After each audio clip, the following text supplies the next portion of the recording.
My babies are leaving today. Oh. Bye. Bye, pieces of. Well. Everybody's gone, and it's a little bit hard to say bye-bye to people you really like. But it's time to continue the travel, and hopefully the next adventure is gonna be bigger and better. And I hope I meet my beautiful Tommy, Flo, and Daniela at some point in the future. So yeah. So let me introduce you properly. This is my friend Shab. He's been our contact in Luxor, been helping us to organize most of the excursions that we've been doing here.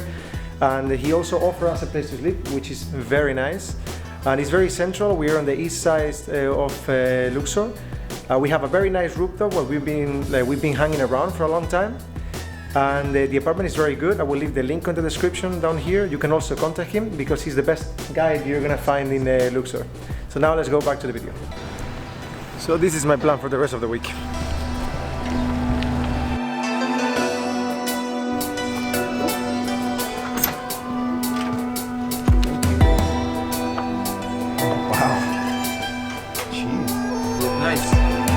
Very nice. This is it! I've been wanting to do a cruise on the Nile for such a long time, and our friend Shab found a very good offer for me, so I am gonna spend the next 3 nights and 4 days making a whole tour all around the temples between Luxor and Aswan. I am so excited! Let's explore the boat!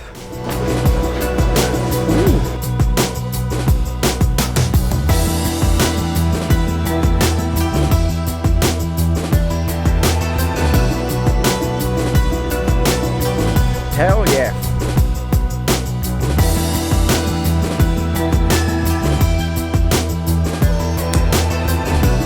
So the city of Luxor, that is the one that I am right now, is divided in 2 sides. It's the east side and the west side of the Nile. So today we're gonna make a couple of temples on the east side, which is the Karnak temple and the temple of Luxor.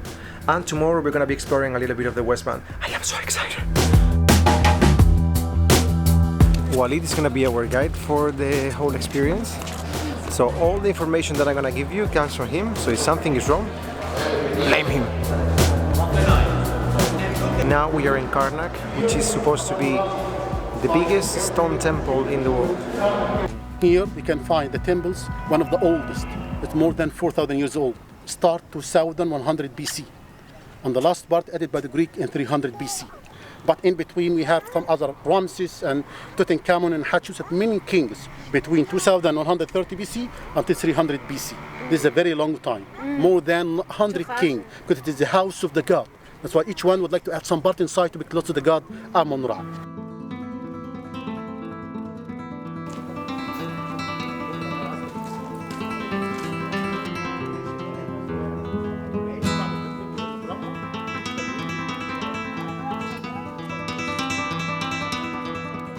The most impressive thing is like 4,000 years old.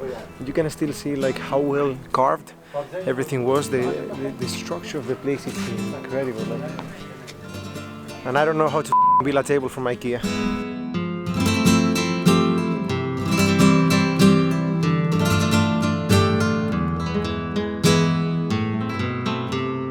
This room was just reserved for the king, the high priest, and Reuben. And in this area, like every 21st of December, the sun rises from that window, and it is supposed to be in the union between Ra and Horus, so the god of the sun and the god of the wind. It is supposed to be like the transition between winter and summer. This right here is the secret lake. In ancient times, it was used for the purification of the body. Now with technologies, people clean it differently. But in ancient times, this was connected to the Nile by tunnels.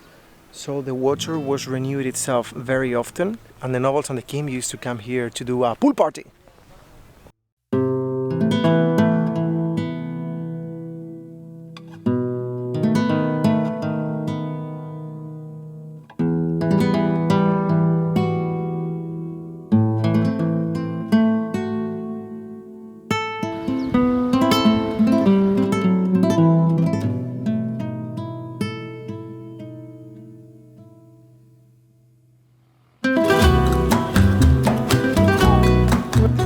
are now on the Temple of Luxor. This is very overwhelming. On the night it looks so beautiful.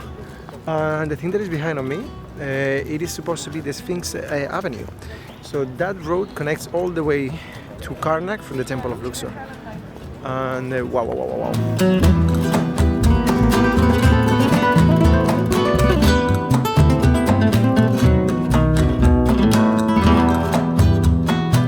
Temple of Luxor, there's a huge mosque at the beginning, and apparently the person who built it had no idea of the value of this place. So it is a middle of the beautiful Egyptian history. Bang, a house.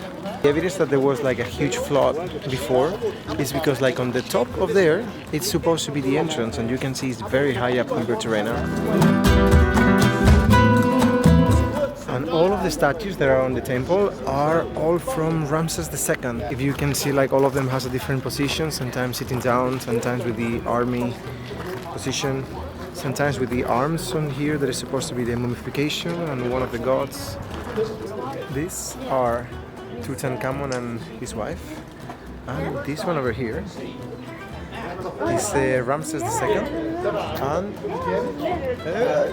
Tutankhamun and his wife as well, or half of her.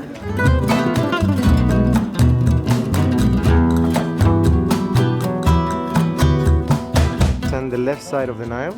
Yeah. This one represents the right side of the Nile. That's what I understood. Yeah. And this line in the middle is supposed to be the Nile, which is supposed to be the backbone of the culture. I like how smart I'm looking on this video.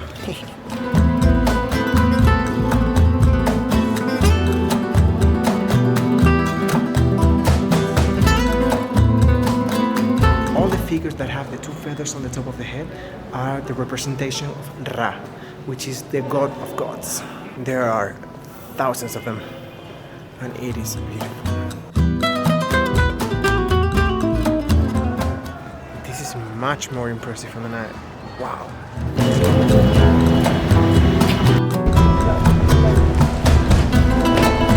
Finally back on the boat, and I hope the information that I gave you was not very misleading, but that was basically everything that the guide was saying. I was trying to say as much as I remember when he stopped talking. So now I'm gonna have a good shower, I'm gonna have dinner, and apparently there's a show that I really wanna see, and I really wanna be here.